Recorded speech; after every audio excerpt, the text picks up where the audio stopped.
अमचन music की शानदार प्रस्तुति।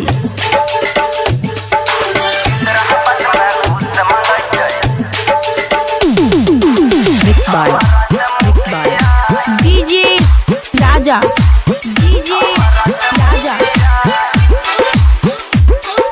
खुशी रिकॉर्डिंग स्टूडियो बलवाहा,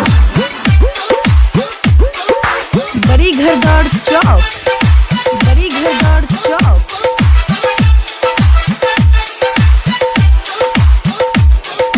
डीजे राजा,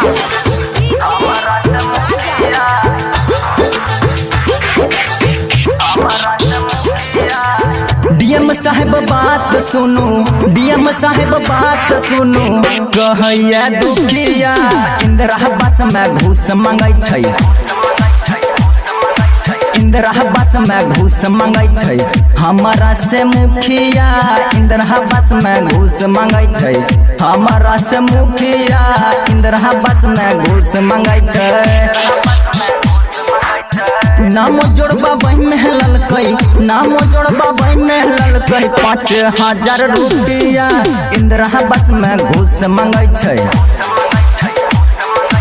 इंदिरा बस में घूस मांगै छै, हमारा से मुखिया इंदिरा बस में घूस मांगै छै, हमारा से मुखिया इंदिरा बस में घूस मांगै छै। डीजे राजा, डीजे राजा। बड़ी घरदौड़ चौक, बड़ी घरदौड़ चौक। खुशी रिकॉर्डिंग स्टूडियो बलवाहा।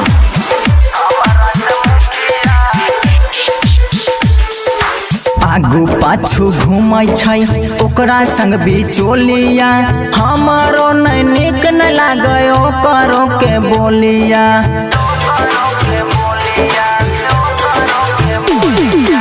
आगू पाछू घूमै छै ओकरा संग बिचौलिया, सदस्यों के नीक न लागे हमरो बोलिया। गरीबों के टाका खा के बनल छै सुखिया, इंदिरा बस में घूस मांगै छै, हमारा से मुखिया इंदिरा बस में घूस मांगै छै, हमारा से मुखिया इंदिरा बस में घूस मांगै छै। DJ Raja, DJ Raja. खुशी रिकॉर्डिंग स्टूडियो बलवाहा।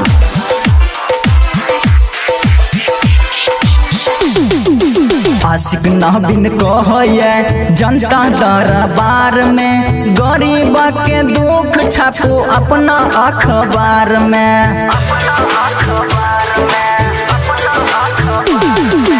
आशिक नवीन कहैया जनता दरबार में, गरीब के दुख छापो अपना अखबार में। सच्चे सच्चे कहैया विष्णु पशुपतिया, इंदिरा बस में घूस मांगै छै, हमारा से मुखिया इंदिरा बस में घूस मांगै छै, हमारा से मुखिया इंदिरा बस में घूस मांगै छै। डीएम साहेब बात सुनो, डीएम साहेब बात सुनो, कहै छी दुखिया इंदिरा बस में घूस मांगै छै,